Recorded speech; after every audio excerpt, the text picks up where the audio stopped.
Waraanni murni faashisti PP godina Wallaggaa aanaa Waamaa Galoo keessatti hidha jabeesse. Jaalawwi Muhammad dabalat qaba. Murni dhala namaaf kabajaa hin qabne kan teessoo siyaasa isaa of jalatti tiksuuf lubbuu namootaa guyyaa guyyaan galaafataa oolu murni biltsiginnaa waraana isaa bobbaasuun maanguddoota hawwanii fi daa'imman otoo hin hafin hidhaa dararaa saamichaa fi ajjeechaa akka meeshaa waraanaatti itti fayyadamuu itti fufuun godina Baha Wallaggaa ona Waamaa Galoo keessatti namoota nagaa hidhaa jira. Fulbaana 13/2022 ona Waamaa Galoo keessatti maqaa waraana bilisummaa Oromoo waliin quunnamtii qabdu jedhuun dargaggoota obbolaa lama kanneen maqaan isaanii Dabalaa Aagaa fi Geetahuu Aagaa jedhaman badii tokko malee qabanii harka isaanii duubatti hidhuun mana hidhaatti dararaa jiru. Kana malees aanicha keessatti obbo Takiluu Oliiqaa kan jedhamanis qabanii kan hidhan ta'uu maddeen arraata biyyoolessa Oromiyaa ibsuun aanicha keessatti hidhaa saamichaa fi doorsisni maqaa waraana bilisummaa Oromoo deeggartu jedhuun waraana murna biltsiginnaatiin geggeeffamaa jiru ofii isaatii iyyuu qe'ee irraa nama godaansisaa jira jechuun dhiibbaa siyaasaa jabaa irra ga'aa jiru hawaasni maddeen itti dabaluun ibsaniiru. Godina Baalee Lixaa aanaa Diishoo keessatti dararaa waraana biltsiginnaatiin uummata hirga'uu jiran maati. Bal'inni isaatiif Jaalimoona Faayisaa.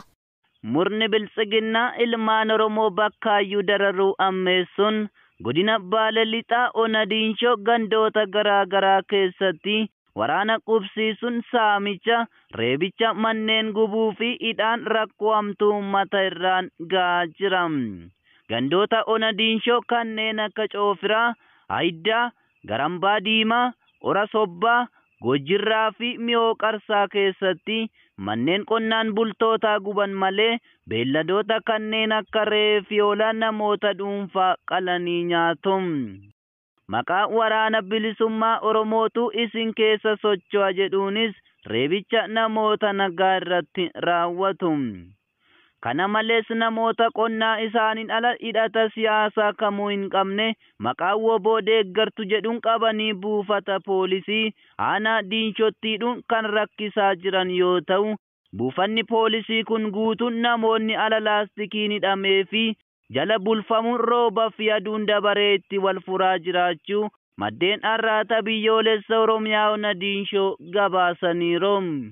Godilli Xarargee aanaa Ciroo keessatti milishooti dirqamaan gar leenjii raayyaattis biyyaa ta'uun deemnu jechuun dhugaas poolisoota farri pelolaa walirraa banan. Bal'inni isaatiif Jaalaqaafan Fayyeera. Murni mataan tortore biltsiginnaan kasaaraa siyaasaa fi waraanaa impaayirattii keessatti isaan mudatee jirurraa boqonnaa xiqqoo argachuuf lola addoota garaa garaatti irratti baname humna waraanaa hedduu bobbaasuun irra aanuuf ilmaan Oromoo hedduu humnaa fi goyyomsaan leenjii waraanummaaf ergaa jiru.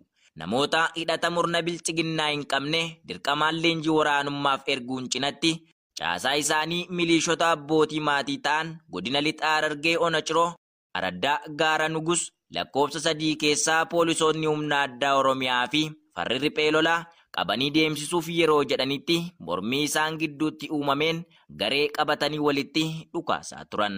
Tarkaanfii kana kan walirratti fudhatan fulbaana 14/2022 waaree booda toora saayitii 10 irratti waldayaa laga Gaalee irratti yeroo ta'u dhukaasa gamaa gamanaa walirratti bananiin miliishotni mormachuun irraa kan deeman ta'uu maddeen ibsuun ergamtootni Abiy Ahmad miidhaa qaqqabe akka dhoksatan dabaluun himaniiru.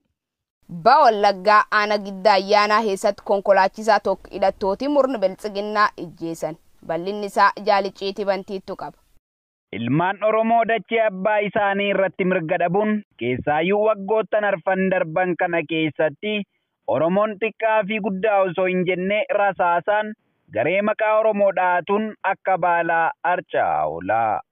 Waraanni murna biltsiginnaa kun ajjechaa namoota nagaa irratti raawwatan itti fufuun godina Baha Wallaggaa aanaa Giddaa Ayyaanaa bakka addaa Diichoo fi Dooroo Booraa jedhamutti dargaggoo Mahammad Diinee Jamaalee jedhamu dhalataa aanaa Kiiramuu magaalaa Qoqqoffee kan ta'e hojii konkolaachisaa yeroo dheeraaf nama hojjechaa ture guyyaa dheengaddaa jechuun fulbaana 15 bara 2022 waaree booda toora sa'a 9 irratti konkolaataa keessaa buusuun rasaasa itti roobsanii ajjeesan.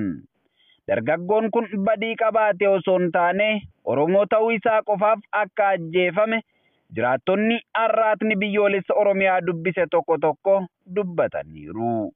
Waraanni faashistii biltsiginnaa obboleessa isaas maqaa waraana bilisummaa Oromoo itti maxxansuun baatii 3 dura haala suukanneessaa ta'een ajjeesuu isaanii gabaasuun keenya ni yaadatama.